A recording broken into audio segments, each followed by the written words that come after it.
There we go. Now we're all official. Tell me again where you are, Dave. I'm in New York. Awesome. Well, thank you so much for taking the time. Super excited about the new album. Dave Gahan, the Soulsavers, will release Imposter November 12th.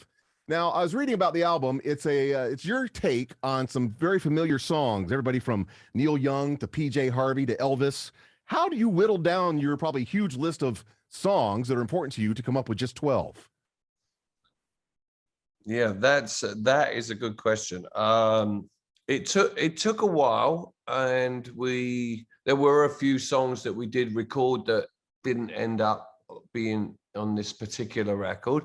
Not because they didn't turn out well, it was just they didn't fit.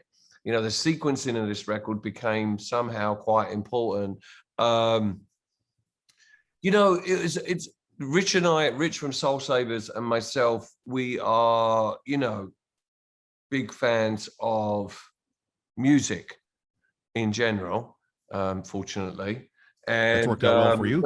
Yeah, that works for me.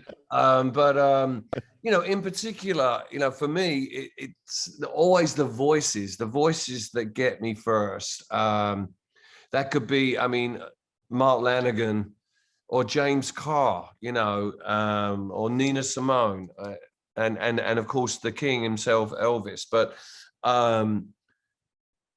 the songs themselves were the things that I think were difficult to choose with some of those artists.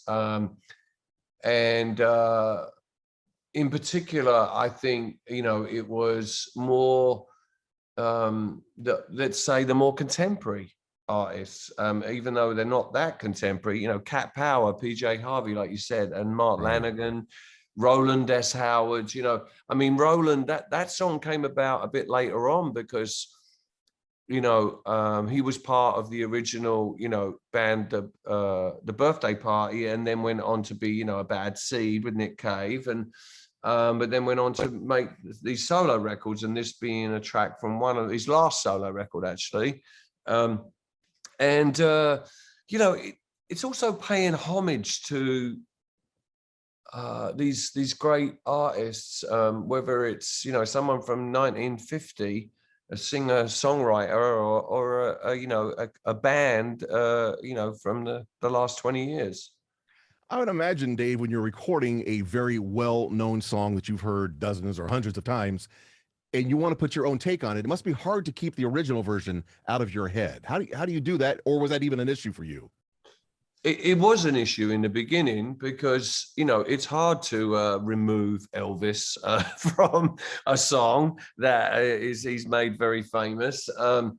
But I found that was part of the challenge. And, there was a lot of pre-production work done with this record, especially in my part I went into my studio, a room I have here, and set up a little PA system with a microphone, and I would, sing along to these songs, these great songs. And there was at some point where I realized I was no longer hearing the original.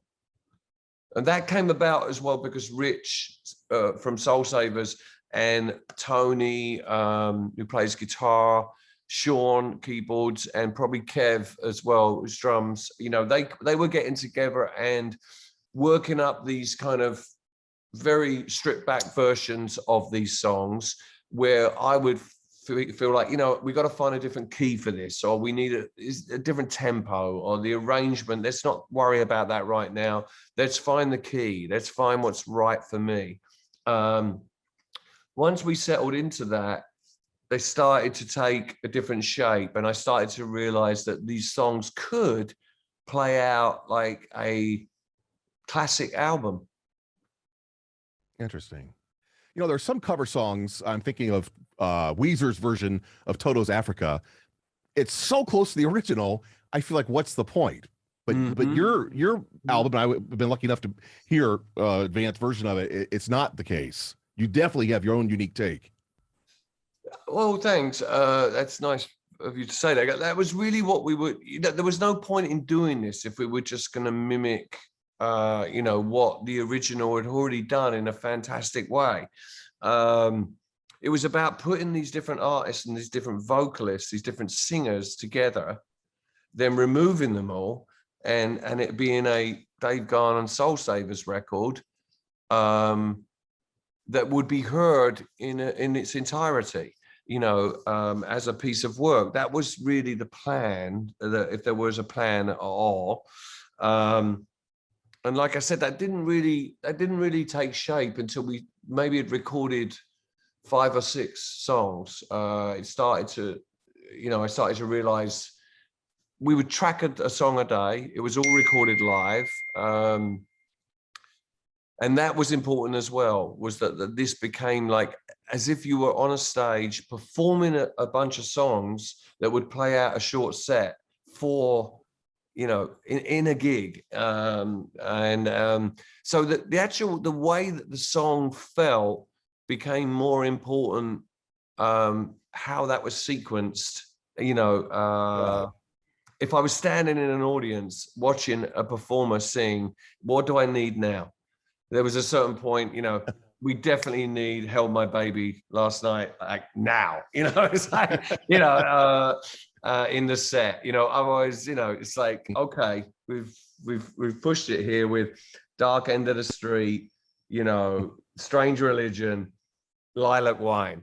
Let's just have some fun now, like, you know, a little bit. We've been a bit, it's pretty self-reflective to that point, and then it's like, you know, you need this. Yeah. You need this moment you need that moment in life, you know. It's like it kind of, music has always done that for me. It's like it carries me through these moments, you know, and these times, especially this last year. It's been more important than ever this past 20 months or so. I mean, music is, I mean, I've played Exile on Main Street more times in this last 2 years than I think I did, but you know, it's a great record, and it's like, wow, I found there was new things in that album that I found, and also jamming along to it myself with the, you know, with my guitar and an amp, and at moments finding myself like, you know, turning around to my wife and like looking at her, and she's like, yeah, okay, yes, you're in the Stones, you know, that's all we had, you know, so. I read that you recorded the new album at Rick Rubin's Shangri-La Studios in Malibu, California. What was that experience like? It was really, truly quite the experience. Worked in a lot of studios all over the world, and been fortunate to do that with great people. And this was one of those places. It was a great setting, perfect for Soulsavers and for this group of musicians to kind of hang out and just play music together. You know, for those of us that are not professional musicians, I feel like a studio is a studio is a studio. They're all basically the same. They all have similar equipment. Sometimes, yeah. It's not like just going into your office. I mean, I guess the surroundings, the environment is very important to the end product. Look, you're Shangri-La, like, first of all, we called it Shangri-La. And so, like, you know, it's like, okay, you set this up. Let's see what this place is like. And, you know, it was more than I imagined. It was this sort of like beautiful, magical place that up there, just slightly off the coast in Malibu there, like, you know, you literally could walk to the ocean. Wow. But, and we had this month there, where every day was like, is it going to all fall apart today? Or is it like, you know, what's going to happen? Is it going to be a hurricane or something to blow this all away? But that didn't happen. It just, every day we went in there, we'd have some coffee, we'd wake up, you know, half the band were actually living in, you know, Rick has like these little houses. The place has been there for a while, but there's these little kind of like accommodation. You can stay there, you live there, and you work there. You get up and you have coffee and go to work. And, you know, that's kind of what we did every day, and had a lot of fun doing this. The people that work there as well, like, I mean, we bought this engineer in, Eric, but there was this guy, Gary, who worked there and works for Rick, who was, you know, the assistant engineer.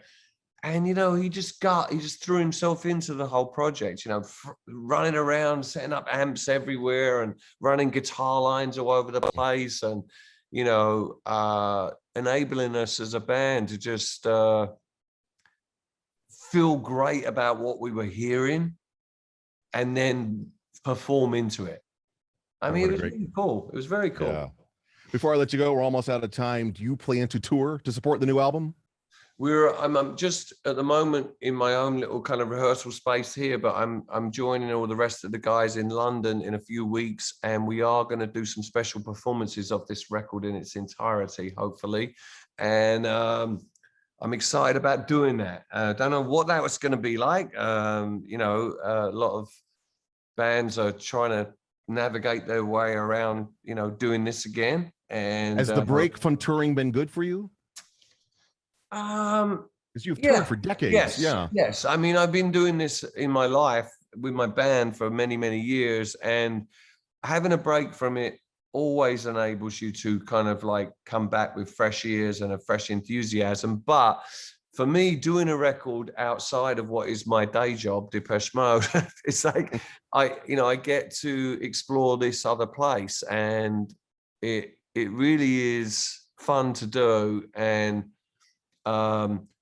it gives me a new enthusiasm for kind of walking on a stage with that vulnerability again of not knowing really what's going to happen. You know, so. Well, Dave, I'm going to let you go before your people get mad at me. I don't want to go overtime, but thank you for the music. It's an absolute pleasure to speak to you, and best wishes with the new album. I know it's going to be a huge success. Thanks, Mitch. Thanks a lot, man.